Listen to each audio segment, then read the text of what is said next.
That sucks. That really does suck. Wild lose the home opener and the season opener 7-3 against the New York Rangers. In a game where not only my notes were messed up, but so were the Wild. Essentially the whole game. The only decent part about it was like midway through the second. That's when, if the Wild were going to come back and win this game, they would have done it then. But it just never happened. Whatsoever. Obviously, this is just one game out of 82, but you'd like to win the home opener. This is like the second time the Wild have ever lost a home opener in regulation at the Xcel Energy Center. And they've been there for 20 years now, something like that. So yeah, it's not good to lose your home opener. It sucks. In net was Marc-Andre Fleury versus Igor Shesterkin, which makes sense. The Rangers already had a game with Shesterkin against Tampa Bay 2 nights ago. The Wild, this is their first test, their first game. And gonna be honest, starting off early, it looked fine. It looked like Minnesota was like getting chances. We were out shooting the Rangers early on in the game, but with, let's see, 16:49 left to go in the first, Jake Middleton gets the first penalty of the season, a tripping call that didn't need to happen. And since the Rangers are really good at power plays, they cash in. Chris Kreider gets a power play goal, assisted by Zibanejad and Panarin. It's an easy backdoor tic-tac-toe type of goal that Fleury can't keep up with. Nobody can keep up with it. You just don't get in the box. That's how you avoid that goal. That's how you fix that goal. You just don't get in the box. But Minnesota continued to get in the box. Well, first, the Rangers got in the box. 9:16 left to go in the first. Cross-checking penalty from Ryan Lindgren. Minnesota finally gets on the power play. The first power play unit looked so good. Oh my goodness. They were generating chances. Shesty looked shaken up. The Rangers couldn't get any momentum. As soon as they finally got the puck out, second power play unit comes in, can't even get into the zone. And just to top it all off, Ryan Hartman, who I think had the worst game by far, gets a penalty with 11 seconds to go in our power play.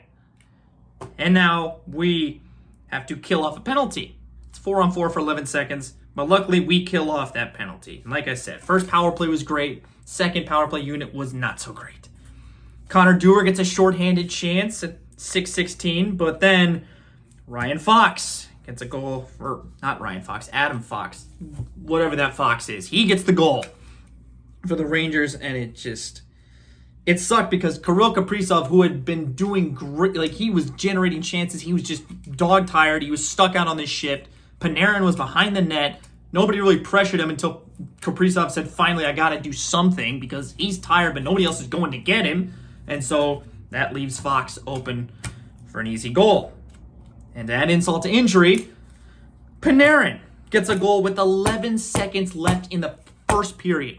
A back-breaking goal that goes right between Rossi's legs, and Matt Dumba is just sitting in no man's land in front of the net, but not really doing anything because Panarin just walks right in and gets an easy goal right in front of Marc-Andre Fleury. And because of that, it's 3-0. So, shots are 15-8 in favor of Minnesota because 5-on-5 in the first period, we were dominating them. At one point, it was 7-2 with the shots in favor of us, and their only 2 shots came on that power play. That's how dominating we were in the first period.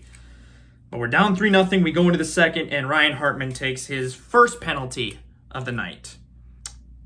Actually, no, it's his second penalty because I forgot he was the one that got the penalty with 11 seconds. Oh my God, he did not look good tonight. He just looked sloppy. Kind of a good idea for the rest of the team, except for Boldy and Zuccarello and Kaprizov and anyone who tried. But it just did not look good. It was a second penalty of the night. Then the Rangers eventually take a penalty, and now the Wild are back on the power play. We're down 3-0. We need something. During that power play, Eriksson Ek gets his face smashed into the boards, face first, boom, like that. And no call on Jacob Trouba, which makes sense because as the Rangers captain, he's going to get away with those, of course. You can't call penalties on the captains. That's just the rule in the NHL, especially if it's nearly life-threatening and dangerous hits that could injure the guy. No. They don't call those, okay? So Trouba gets away clean from that because the NHL, of course, lets him do that. But Zuccarello finally gets the Wild on the board with a power play goal. 12:15 left in the second period. It's from Kaprizov and Foligno. Kaprizov behind the net, backhand feeds it to Zuccarello, who goes high on Shesterkin. And they kept saying that throughout the broadcast. If you go high on Igor Shesterkin, there's a better chance of it going in than going low. It was like he gives up 6% of shots down low. It's like 40 up high. So eventually the Wild tried to do that more and more, but they just couldn't hit the net. They didn't keep it low enough so that it would actually stay on net. They just fired it over the net. So at least they tried. At least they tried to do something.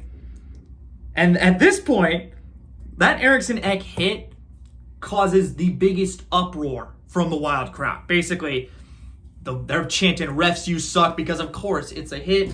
But again, Trouba is clean from this, so of course he doesn't get injured. But the fans are just frustrated. They really want something. Eriksson Ek's frustrated. He gets into multiple skirmishes where they're just going after him. Chris Kreider eventually takes a cross-checking penalty where he just gets him right up high, and because he's not the captain, he gets called for that. So because of that, now the Wild have a 5-on-3. Actually, wait. That was their first penalty for Chris Kreider. Then Adam Fox trips Freddie Gaudreau in front of the net on a great play by Gaudreau, driving to the net, and now it's a 5-on-3 for the Wild with like a minute 22 left. This is where my notes got out of control because so much was happening at this time, and I just was like, Jesus, I can't figure it out. So it's a 5-on-3 for a minute 22. And the Wild decide not to shoot. I don't get it either. It's a 5-on-3, but the Wild seemed to hesitate and keep passing it around, which gave the Rangers enough time to actually block shots, get in the passing lanes, and just waste time. They did so much passing. They had one shot on the 5-on-3, and it was an easy shot Shesterkin saw the whole way. You gotta do something. You have to do something. And part of that's one of the main reasons why the Wild lost. No net front presence. Nobody was in front to try and, cause some traffic for Shesty or just get something going. Nobody was in the front of the net. And I guarantee that's probably something that'll get fixed when Greenway's there, but that's something you gotta do. That's something that just screwed the Wild over. Wild get nothing out of that 5-on-3 because they just spent too long just waiting back, and eventually it comes back to bite them because then Philip Hedl gets a goal with 3:06 left to go in the second, and now it's 4-1 in the second period. Momentum just completely dies out, and then the rest of the game just falls apart. It's completely dead. There is nothing that brings this game up. And so, adding insult to injury, Vincent Trocheck gets a goal. 15:42 left to go in the third period. But then, out of nowhere, Matthew Boldy gets the Wild back within 3. And a pretty nice move from Matthew Boldy. He basically just outweighed Shesterkin. Shesterkin attacked. He eventually falls down. Boldy just waits. Backdoor gets it in. Okay, so it's 5-2. Very next shift, literally the next shift, as they're announcing Boldy's goal, Rangers score again. Kaapo Kakko. Basically, nobody pressures him whatsoever. He gets a clean, easy drive to the front of the net and kind of does almost the same thing that Boldy does, just throws it 5-hole this time because Fleury's got no help out there. And I know Fleury, he let in 7 goals. That's not good. One of those he probably should have had back, maybe 1 or 2. But most of these goals are just terrible net front presence from the Wild. They just cannot clear guys out of the net. And that's a problem. Ryan Hartman was guilty of this on multiple goals. Matt Dumba. Wild fans don't like him. They definitely don't like him now because he was guilty of this multiple times. You gotta clear the guys out. And I know the Rangers are a good team, and Shesterkin's like that. Frankly, I have them winning the Metropolitan. But you've gotta try. You've gotta at least try. And then something weirder happens. After the Rangers make it 6-2 from Kaapo Kakko's goal, Matt Boldy does the same thing he did again and scores with 13:40 left in the third period. Now it's 6-3. So it's still a 3-goal game. Matt Dumba gets the assist on this because he had a breakaway. 2 guys converge on him. He drops past it to Boldy. Boldy, once again, weaves in front, waits, weaves, and just tucks it in. He just tucks it in because Shesty's playing incredibly aggressively, tries to go after Boldy, misses, and he's just down on the edge floundering like a fish. Like, Szczęsny's not, he's a good goalie, don't get me wrong, but he's not invincible. And I guess the Wild thought he was because they just didn't have any answers for him. So then it's 6-3 with 13:40 left. There's a faint chance of hope. And so they're trying to get something going. It looks like there's some sort of momentum coming their way.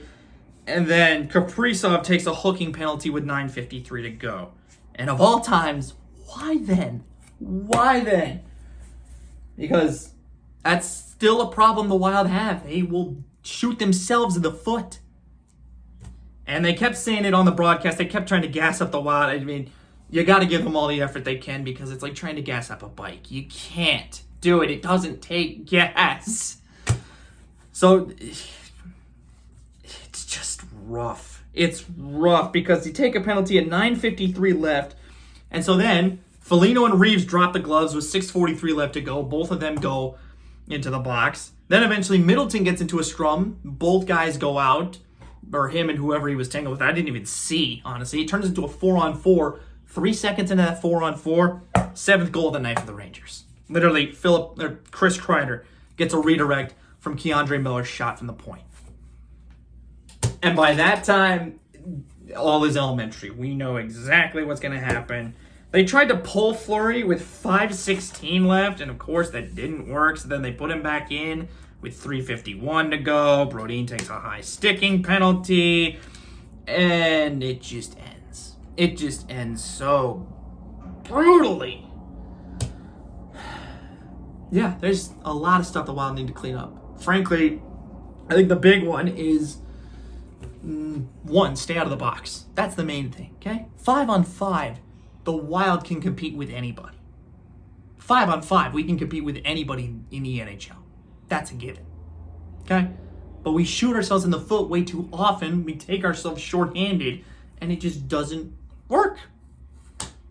Literally, there were almost 9 penalties in this game, and it just made the whole game go away from what the Wild are good at. 5-on-5 hockey, where we just outwork them. We had no chance to outwork them. It was our first game. We were flat. The Rangers played another game, but I don't think that's a good enough excuse. We had chances to beat them, and we just didn't. Didn't execute.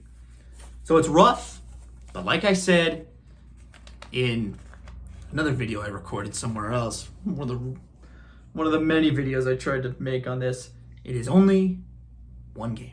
It's the first game of the season, and it sucks to lose your home opener, but you gotta move past it. You gotta work on it. Because next we have the return of Kevin Fiala. We play the Kings next. So, it sucks losing 7-3, but that's when you know you got to get back to work. So, we got 81 games to get back into the playoffs.